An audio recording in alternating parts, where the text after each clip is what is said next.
Okay, we're back in the shop. Have a race coming up this Thursday and haven't touched the cars in probably well over a year at this point, so I was going to go through a couple. Had an issue with this fly car, but I thought I would show kind of the modifications to get one of these fly 908s, or a lot of fly cars for that matter, to handle pretty well. This class is we just call it Le Mans, but it's basically like a Fly Classics class. However, we do allow some of the Spirit cars like this 512, because it's so similar in performance and chassis type.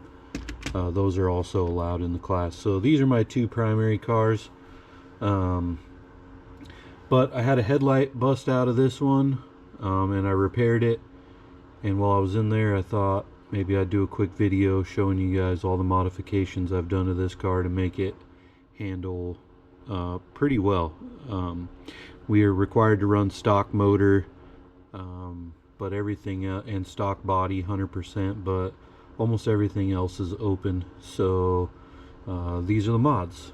First off, we got BRM front wheels for the Fly. They did actually make those for Fly Classic. And then in the rear, I'm running a CB Design F1 wheel, so I believe it's a 14 wide small hub F1 wheel, painted black to match. BRM Classic front tire, just trued down and sealed with super glue. And then I have NSR Super Grip on the rear, trued down at as small diameter as I can make it and still have it look reasonably good, because these cars have such high ride heights. So anyway, I'm gonna turn on this other light now. Okay, we'll leave it. Might screw up the image. Okay, so as I was saying, I just was repairing this light, so I already had the body loose. One thing I always do is go through here, and any of the body posts that I'm going to use, I go ahead and just flat file those. A lot of times they have like a little ridge on them, and they'll stop the body from moving nicely, so you want to just flat sand those with a little micro file, diamond file of some kind. And then here's the guts of the Fly car. So one of the things I do with the 908 and any car that has it, I think that the 917s do as well, is I go ahead and permanently bond this rear pod to the chassis.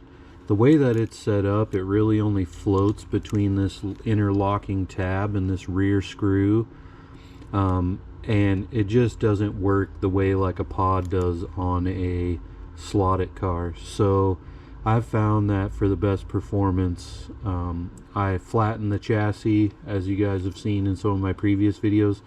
Really tough to do on this car. You actually have to shim the car up all the way around to be able to flatten it, because this sticks down. It can be done. It wasn't easy to do. Mine was really warped. If yours isn't really warped, I'd probably just leave it alone. So yeah, I glue that down, and then as you can see, I aligned the rear bushings, and then I went ahead and hopefully we can get this to focus. Let's see. Well, maybe we're not going to get it to focus. So I aligned the rear bushings, and you guys can't really see it here, but once they were aligned, I went ahead and glued them permanently in place. Same thing with the motor. I make the motor so that when it's clipped into this rear pod, it doesn't misalign anything, so the axle would still be very free. And then I went ahead and glued it in as well, with just shoe goo or the E6000 epoxy. Either of those will work pretty well for you. Slotted gears. This is a 6.75 pinion, and then an 18 millimeter slotted gear. That works really well on this car. I believe I'm running 1135 if I remember right on the blue. I think that's 35. So that's the rear. The rear is kind of the simple part, slotted axle in there as well. The front, as you know, has a split axle on this car.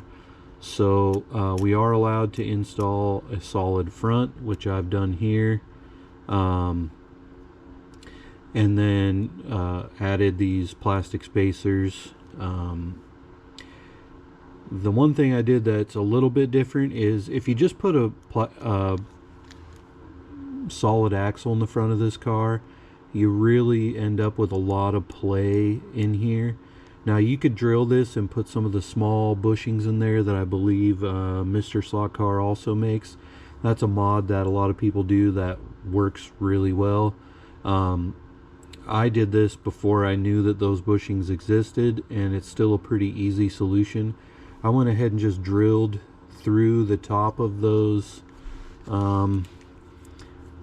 axle holders, and then added your normal axle height adjustment screw in there. So hopefully you guys can see that worth a dang. My camera is really not doing a good job, but right here I have the stainless axle adjustment screw in there, and I just snug that down until there's no play on the axle, and rotates super free. Works really good. I have one piece of lead up here around the guide.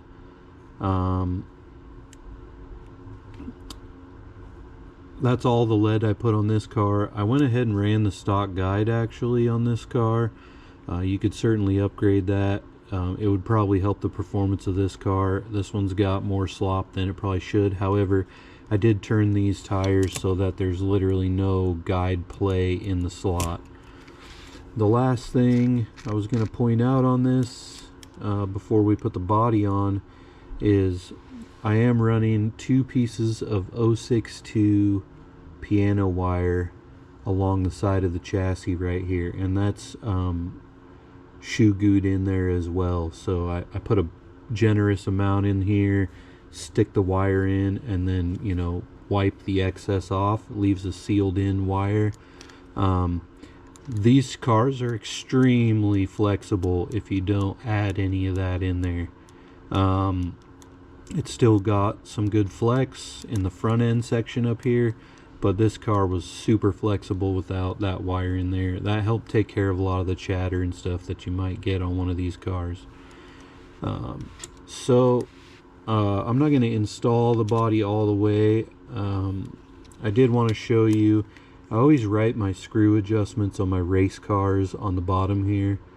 I actually now do not run the rear screw at all in this car, but I run the sides at minus 1.5 turns and the front at minus 1 turn.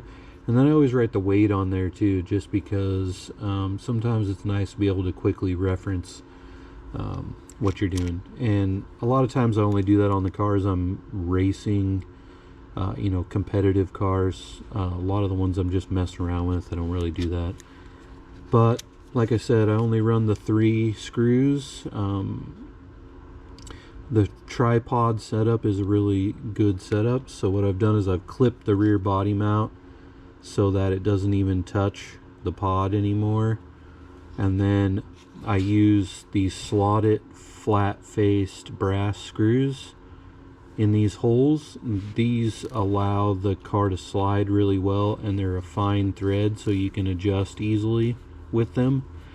And I just thread those in, you know, very lightly snug, and then minus 1.5 turns on the side, minus 1 turn in the back. And that's a lot of float, but because this body is so heavy, it really does help the performance of the car to have a lot of body float. So yeah, that's a basic rundown on this Fly. You can run the rear accessories for this race car. I don't run those. they just end up getting broken in rear collisions and stuff, but I keep them for display purposes if I ever want to retire this car. So yeah, the 908 is a great car for Fly Classic class, if you guys run that. You know, they're beautiful cars. Unfortunately, they do require a lot of work typically to get them handling really well. But this would be a nice shortcut for you if you follow some of the steps I did here. Alright, that's it for today.